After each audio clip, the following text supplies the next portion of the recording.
પાઘડી તો મારી લે હા ચલમ ને કોને ચલમ ને લાગી તમારા પાછળ પાણી પારોઠી લઈ લ્યા કોણ પાછળ પાછળ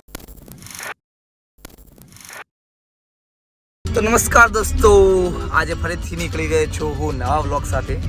આજે અમે જઈ રહ્યા છીએ પાટણથી રાણકી વાવ. મામાના ઘર પાટણ આવ્યા હતા, ત્યાંથી અમે ફૂલ ફેમિલી સાથે જઈ રહ્યા છીએ રાણકી વાવ. આ છે અમારી ફેમિલી, એક ગાડી આગળ છે અને એક ગાડી પાછળ. ને આજે તમને દેખાડીશ રાણકી વાવ. તો ચલો જઈએ રાણકી વાવ.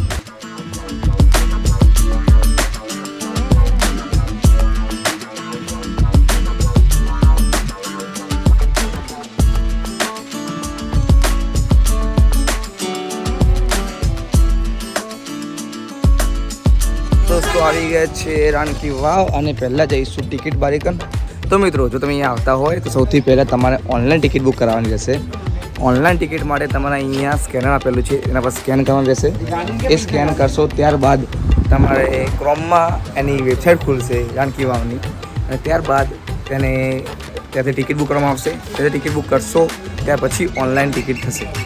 ને અહીંયા એમના સિક્યુરિટી ગાર્ડ જે ખૂબ હેલ્પફુલ છે, લોકો કે જે તમને હેલ્પ કરી આપે છે. જો તમને ના આવડતું હોય તો એ લોકો તમને ખૂબ બધી હેલ્પ કરી આપે છે. અને ટિકિટનો પ્રાઇસ છે 35 રૂપિયા પર પર્સન. તો હવે જઈશું, આપણા ભાઈ ટિકિટ બુક કરે છે, પછી અહીંયા ટિકિટ બુક થઈ જાય ત્યાર પછી જઈશું અંદર. આપણે ટિકિટ ઓનલાઈન બુક થઈ ગઈ છે અને હવે જઈશું બધા ત્યાં અંદર.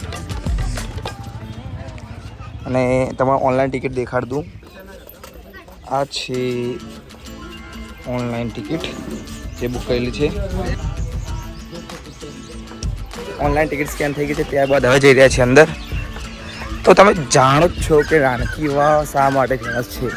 4 ગુજરાતની વર્લ્ડ હેરિટેજની સાઇટમાંથી એક છે. તમે જોઈ શકો છો, આ લખ્યું રાણકી વાવનો ઇતિહાસ. રાણકી વાવનો ઇતિહાસ લખેલો છે આખો. હું તમને નીચે ફોટો તમે જોઈ શકો છો બાજુમાં. તો મિત્રો, તમે જાણતા જ હશો કે પાટણમાં આવેલી આ રાણકી વાવ એ વિશ્વ સ્તરમાં એની ઉપલબ્ધિ મળી છે. 2014ના વર્ષમાં એને વર્લ્ડ હેરિટેજ સાઇટમાં ગણવામાં આવી છે. રાણી ઉદયમતી દ્વારા બનાવવામાં આવેલી આ વાવ છે. સોલંકી વંશમાં ભીમદેવ પ્રથમના પત્ની હતા. ભીમદેવ પ્રથમ એ સોલંકી વંશના પ્રથમ રાજા ગણવામાં આવે છે. અને તમે જોઈ શકો છો, આ છે વાવ. ઘણા સમય પહેલાં આ વાવ પૂરના અને નદીના કારણે એને ઘણી નુકસાન થયેલું છે. આ 27 ફૂટ ઊંડી કૂવો છે અને આ આખી વાવ એ સ્ટ્રક્ચર આખું ઊંડો મહેલ એ પ્રમાણમાં બનાવેલું આવ્યું છે. અને આ વિડીયો બાજુમાં આવેલો વિડીયો તમે જોજો, તેમાં દેખાડશે કે એનું ઓરિજિનલ સ્ટ્રક્ચર કેવી રીતે છે અને આ આખું સ્ટ્રક્ચર ઊંધું છે. તો હવે આપણે જઈશું આગળ રાણકી વાવ તરફ. હું તમને કહીશ રાણકી વાવ. રાણકી વાવનો ફોટો તમે હરેક વ્યક્તિ જોયો હશે, કારણ કે આપણી ચલણી નોટ 100ની નોટ ઉપર રાણકી વાવનો ફોટો આવેલો છે. તમને બતાવીશ ચલણી નોટ સાથે રાણકી વાવ. તો મિત્રો, આ રહી આપણી 100ની નોટ અને હું તમને બતાવીશ હાલ રાણકી વાવ, જે રહી રાણકી વાવ. તમે જોઈ શકો છો રાણકી વાવ અને 100ની નોટ.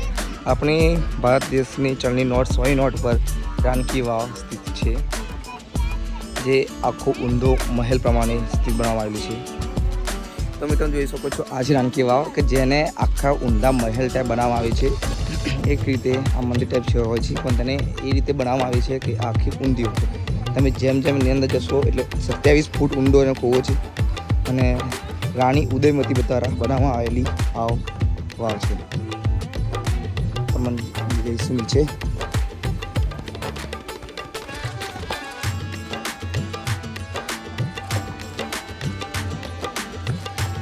અહીંયા આવેલી આ હરેક કોતરણી જે પોતાના જ અંદર વિશેષતા ધરાવે છે.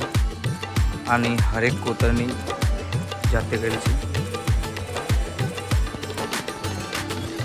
આ કારણોથી જ આને વિશ્વ સ્તરના અંદર ઉપલબ્ધિ મળી છે. વર્લ્ડ હેરિટેજ સાઇટ તરીકે ઓળખવામાં આવતી આ રાણકી વાવ. ચલો તમને હું નાની હાઇલાઇટ દેખાડી દઉં રાણકી વાવની.